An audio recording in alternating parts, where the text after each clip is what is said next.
Si on était bien au pays, est-ce qu'on allait prendre la route de l'aventure? Amen, c'est le président. Un pauvre qui vote pour celui qui l'a rendu pauvre. Si on était bien au pays, est-ce qu'on allait prendre la route de l'étranger? Amen, c'est le président. À l'Assemblée, il y a un vieux. Vraiment. Au Sénat, il y a un vieux. Wonderful. À la présidence, il y a un vieux. Dans tout le gouvernement, il n'y a que des vieux. Des vieux, des vieux. Des jeunes prennent le chemin de la Libye pour devenir des esclavos. Les jeunes prennent la route du désert pour entrer en Europe. Hi. Happy Sunday to the beautiful people of the Cameroons, Africa, and the world at large. Why are there recent military coups in Africa? Ladies and gentlemen, this is a party political broadcast by myself, Maitre Mola Alex Ndive Lisinge, the leader of British Cameroon National Party. My warm greeting to the people of La République du Cameroon, that country that had its independence on the 1st of January 1960, and to the beautiful people of British Southern Cameroon, that country that had its independence on the 1st of October 1961. Ladies and gentlemen, today I want to ponder, I want to ramble, I want us to look and brainstorm. Why is it that there's a lot of coups in Africa? Is it a good thing or is it a bad thing? I will let you know my point of view. Ladies and gentlemen, I thank someone who made all the people who make comments on my YouTube platform. And there's somebody who was asking me, how do you want to liberate the government or the people of British Southern Cameroon by using the laws of La République du Cameroon when La République du Cameroon, they don't respect their own law? My brother, whoever sent me that comment, the truth is, most people in the government of La République du Cameroon, they don't know the law, they don't read it, they don't even know. Some of them, they are doing it because they are ignorant, they think they are above the law. So this party political broadcast is to make sure that they understand their laws. If you ask an average top public officers in the Cameroon, or a minister, or a delegate, or a governor, most of them, they have never read it.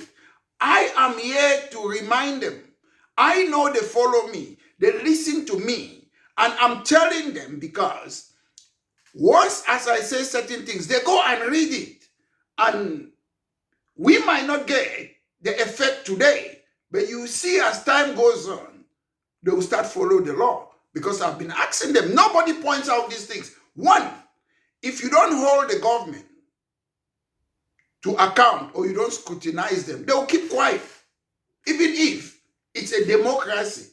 That's why in most Western countries, you see prime minister or president, they answer questions every week, every day, every minute, every second.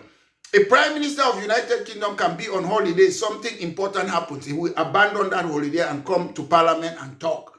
Because in Africa, most countries, they don't hold Tinubu into account. They don't hold Museveni into account. Most African leaders, you elect them, they sit there, nobody asks them pertinent questions. By asking those questions, you challenge them, and bit by bit, small, we go catch him, monkey. That's what we are doing. We have to remind them. They don't know. You see somebody, most of these government officers, what happened to, and he say, a candidate, is against the laws of the Cameroon. It's arbitrary arrest. It's unlawful detention. But again, most lawyers in the Cameroons, they will sit quiet, they don't do anything, because you can only make your name as a lawyer by fighting for such issues. Most Cameroonian lawyers, they keep quiet. My last party political broadcast, I talk about the body of Wazizi since 2019. How many lawyers are still talking about it? They have forgotten about it. So you keep up. We have to be talking about these things every day, every day. It should be our breakfast, our lunch, our dinner, every day. You don't talk once and you forget about it. People are talking about Anise Kane today. Very soon you see they will forget it. How many people go about collecting money?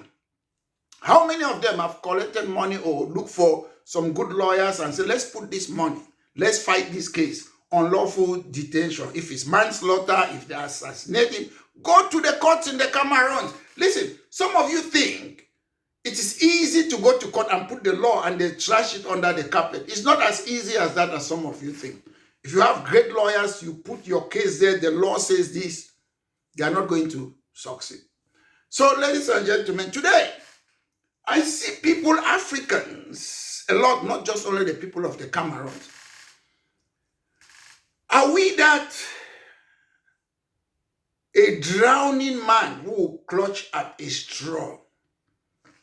I'm sure people, I even saw, is it an archbishop in the Cameroons who even prefer a devil than beer? I will not prefer a devil than beer because I still believe there's a lot of good people in the Cameroons who can change things. A devil is a devil. If you take a devil and replace beer, what do a devil do? It does what devil do, evil things, corruption, lack of accountability. So I would prefer to see light to replace darkness. Most of us, I understand that in Africa, in Cameroons, in other countries, there is widespread public disillusion with elected civilians in government because people perceive them as what? Corrupt, ineffective. But however, one thing I will tell most of you, some of you, you are excited, military ruler. Tell me, how many military rulers in the name of Africa, how many of them, tell me, have ever come and developed a country? Name me military rulers. Are military rulers trained to come and govern a country? Are they politicians? Just as most of these, our so-called civilian civil servants in Africa, they are not politicians. In Western world, you have institutions. You have politicians. You train. When you are in a political structure, by the time you're young, maybe teenager, you're inside that political structure. You learn politics inside there and come out one day, you become something. But in most African countries, there's no political structure. They create political parties. To me, they are not really political parties. Political parties, they have a structure. I've learned a lot. Political parties in the United Kingdom, every year, they have a party conference. You go there, there's fringe meeting. Sometimes we go to meeting. Sometimes we knock at doors. Sometimes we continue. You train. It's like a school. But we don't have those things in the Cameroon. When you look at political leaders in Africa and the Cameroon, it's the same people. A person will create a party and be a leader there for more than 30 years. Nigeria is the same thing. Atiku, look at them. It's not only the Cameroon. So we just believe that we have democracy in the Cameroons. You look at Arab countries. Most Arab countries, you have monarchy.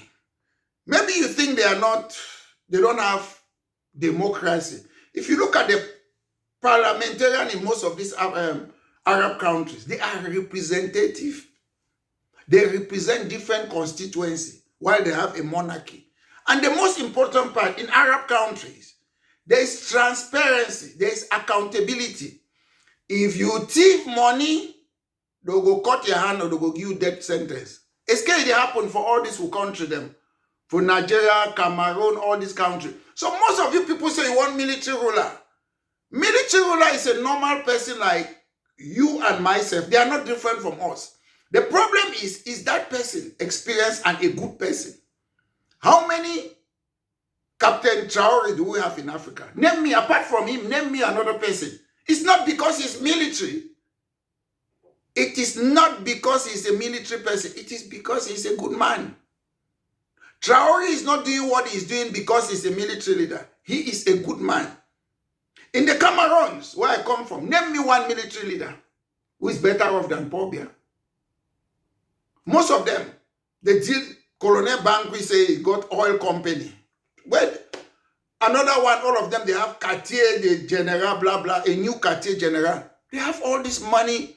Mr. Biya gives them money. They are inside the corrupt system. That's why they cannot react. But most of us, we think, okay, because I'm drowning, even the devil can come there. To me, I don't believe in coup d'etat for 1 second. I don't believe in it. Why do you want to believe that only a person who has a gun can change a country? I don't believe in it. If you are lucky, you have somebody like Traore, good luck for you. But how many Traore do we have in Africa? We don't. Even Traore, President Traore, have not been able to stop using France CFA. It's not easy. But if the people, you people want to leave your future on one person, if the people come together and say, we don't want this illegitimate government, then you come, you have a sovereign national conference, rather than say, oh, Chiruma will change Cameroon, Kamto will change Cameroon. No, the people, if you look American constitution, we the people, when they draft constitution, you have representative from all sides.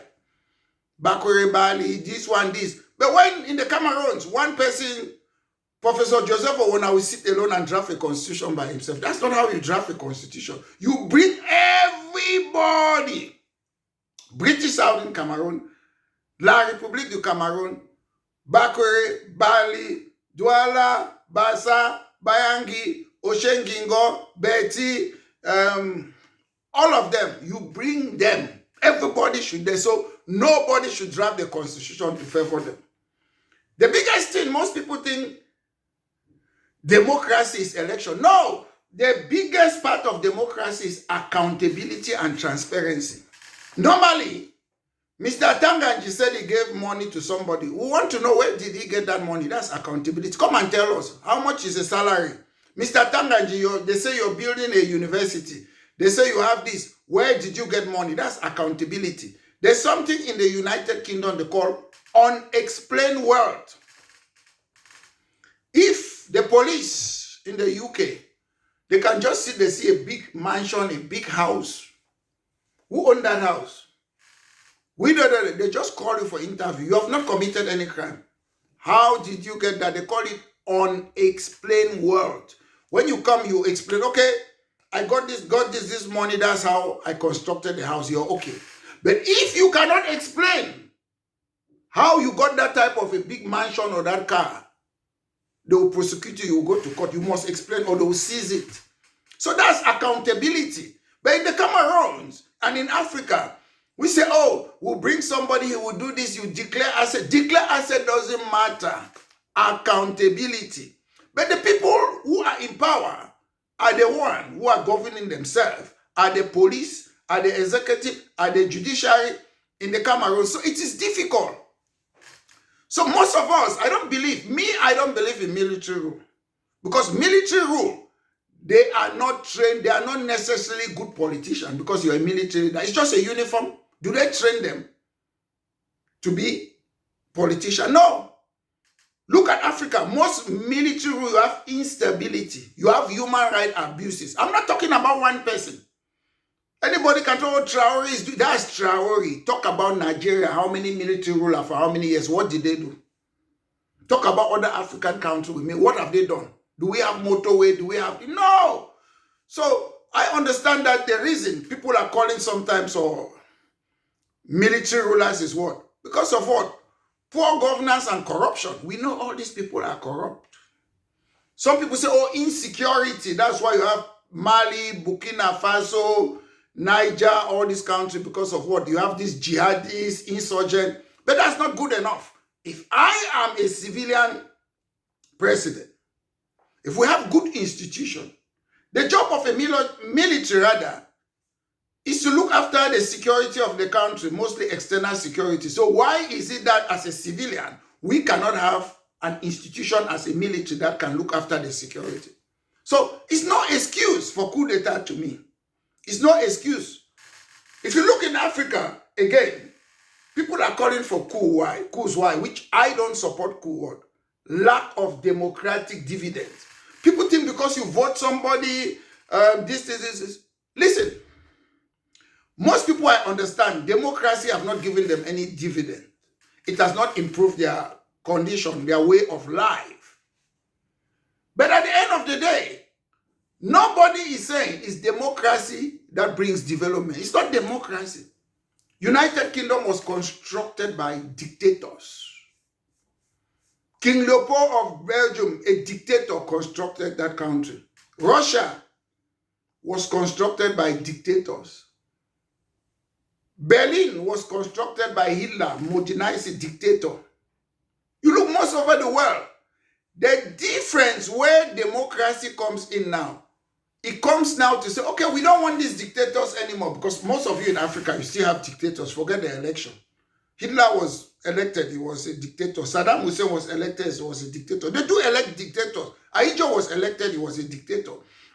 But the difference with the West is that the West, people came together and they said, look, we need democratic institution, not democratic people, democratic institution. They drafted their laws that nobody is above the laws. In the Cameroons, they have just cut and paste Article 65, Universal Declaration of Human Rights. Ask Atanganji, he doesn't know that 30 articles. You go again, they have what? United Nations Charter is part of the Constitution. African Peoples and Human Rights is part of the Constitution. Ask how many of them have ever gone through and look at that, those constitutional rights. They don't. They believe that they are above the law. And the population too are so dormant too. Majority of the population of the Cameroon, they don't read. They don't come and support somebody who is telling the truth. We are a nation that when people like Maitre Alexis Singer, they fight, other people want to consume. It's about Tico drink, Kumba drum. So I understand. Then when you look at geopolitics today, when you look at Russia and China, I'll put the West, including Western countries. Today, they don't support democratic norms. They are only interested in their interests today. Look at the so-called, what maybe it's a failed coup in Benin earlier today, this morning. What happened? I see people, they are putting the picture of Macron. Is Macron the president of Benin? This is the problem with us Africans. Some of you have already accepted that Macron is the president of all those French African countries. Instead of talking about Benin, I see your news, you're putting Macron, the president of Benin, Macron, the president of Cameroon, Macron, the president of France, Africa. That's the problem. Mentality. Emancipate yourself from mental slavery. None but ourselves can free our mind. We have to leave that third world mentality and change to first world mentality. Then again in Africa, people are fighting for coup. Listen, we have regional inconsistency. The African Union, their constitution says, the Constitutive Act of African Union, that they are against coup d'etat. ECOWAS too. But you see, some of them, they will permit coup in this country. When it was Gambia, ECOWAS intervened. When is this country in Chad, Gabon? So they allow coup in certain countries, then the country that they don't want. So these are the problem. To me, it's not about military coup. It's a sovereign national conference. Africa and most countries, the Cameroons, it was constructed by the West, Nigeria. All the ethnicities in Africa, they have to be autonomous. If you want to be Pan-Africanism, you have to make sure all the ethnicity are autonomous first in all countries in the African. All. Then we can still remain countries. Then we start look at that colonial listing. Then we have to start breaking bit by bit by making all the ethnicity. Igbo, they should be autonomous in Nigeria. Yoruba, they should be autonomous in Nigeria. And so in all other African countries. But when you make one size fit all with different ethnicity, it doesn't work. I live in Europe. In Belgium, you have Flemish. It's another tribe. They are autonomous. Different political party. They have French there, autonomous, different political. They have English, different. In England, different culture. Scottish, Irish, Welsh, English, autonomous, different. All over the world, Canada, Spain, France, all over the world. These people, they become European Union because they allow all the ethnicities to be autonomous. So ladies and gentlemen, I'm here today to say, for those of you who think a coup d'etat will save anything, it will not save anything. It will worsen anything. What we need is to fight to bring change. And that change can only come through a sovereign national sovereign national conference. And during the sovereign national conference, we need a constituent assembly. We have elected representatives from all ethnicities to draft a constitution. Why in the Cameroons, we still respect that we must agree that two countries came together before we move forward. Pan-Africanism. We'll break that barrier bit by bit, and maybe in 20, 30, 50 years, it will become like European Union. Thank you very much, ladies and gentlemen. This has been a party political broadcast by myself, Maitre Mola Alex Ndiveli Singh, the leader of British Cameroon National Party. Have a wonderful Sunday. Thank you. Est-ce qu'on allait prendre la route de l'aventure? Amen sur le président. Un pauvre qui vote pour celui qui l'a rendu pauvre. Si on était bien au pays, est-ce qu'on allait prendre la route de l'étranger?